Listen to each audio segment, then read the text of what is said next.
Saudara-saudariku yang terkasih, salam sejahtera bagi kita semua. Ada satu yang menarik dalam Injil Matius menyangkut cerita lalang di antara gandum. Yesus mengatakan dalam perumpamaan itu bahwa biarkanlah lalang itu tumbuh bersama dengan gandum sampai musim menuai tiba. Saya merasa sulit untuk memahami kata-kata Yesus ini karena sepertinya sangat bertolak belakang dengan logika para petani. Saya juga dibesarkan dalam masyarakat petani yang tahu kapan waktunya untuk mencabuti rumput, menyiangi, kapan waktu memupuk, menyemprot, dan seterusnya. Kalau tanaman padi misalnya dibiarkan tumbuh bersama dengan rumput, tentu hasilnya tidak maksimal. Tapi Yesus mengatakan, jangan cabut lalang itu, biarkan ia tumbuh bersama dengan gandum. Kalau dicabut, jangan sampai nanti juga gandumnya ikut tercabut.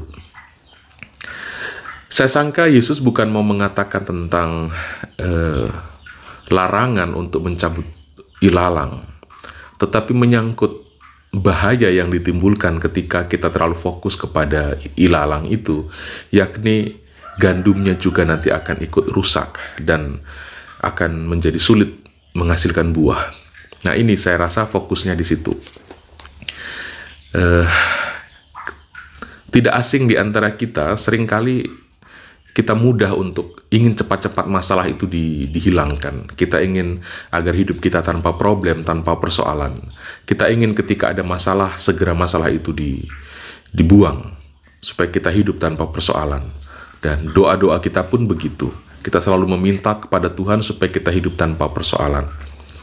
Saya dalam banyak permenungan juga seringkali berpikir bahwa kalau kita terlalu fokus pada kejahatan, terlalu fokus kepada masalah, terlalu fokus kepada musuh, maka kita akan terhambat untuk berbuah.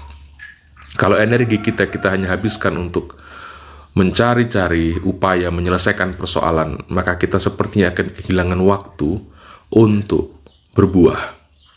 Ini, ya, Yesus meminta kita atau menyadarkan kita melalui perumpamaan itu supaya kita fokus dengan buah kita. Bukan persoalan banyak atau sedikit, tapi berbuah.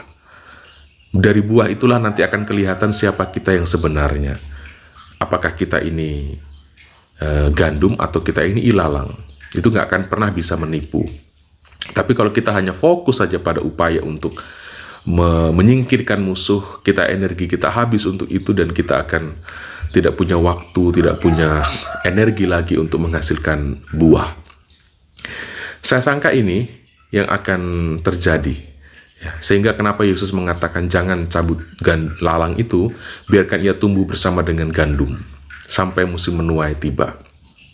Selanjutnya, selain bahwa dengan mencabuti ilalang itu juga bisa berakibat fatal bagi pertumbuh kembangan gandum, terganggu penyerbukannya, terganggu prosesnya untuk menghasilkan buah, tetapi juga ada makna lain yang mungkin bisa kita tarik, bahwa masalah tidak selalu negatif.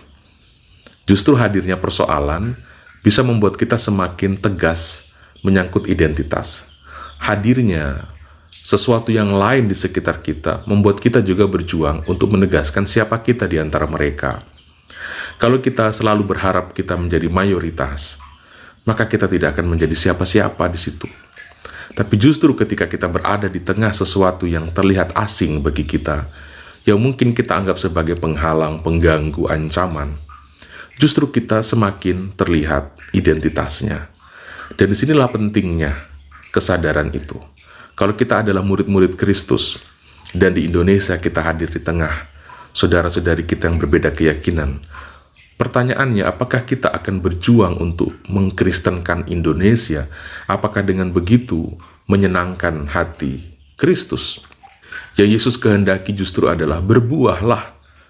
Dia berharap ada panen raya, tapi bukan itu yang dia mimpi. Yang dia mau adalah kita berbuah. Dan di setiap bulir-bulir buah itu juga memiliki potensi untuk menghasilkan buah-buah yang lain lagi ketika itu disemai. Jadi selalu ada potensi perkembangan. Yesus meminta para muridnya supaya menjadi pribadi yang juga tidak serakah, tidak rakus, lalu kemudian malah karena keserakahan dan kerakusan itu akhirnya membahayakan gandum itu sendiri.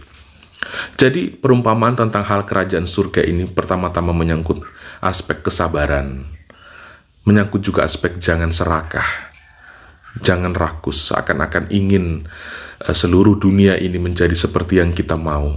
Tidak.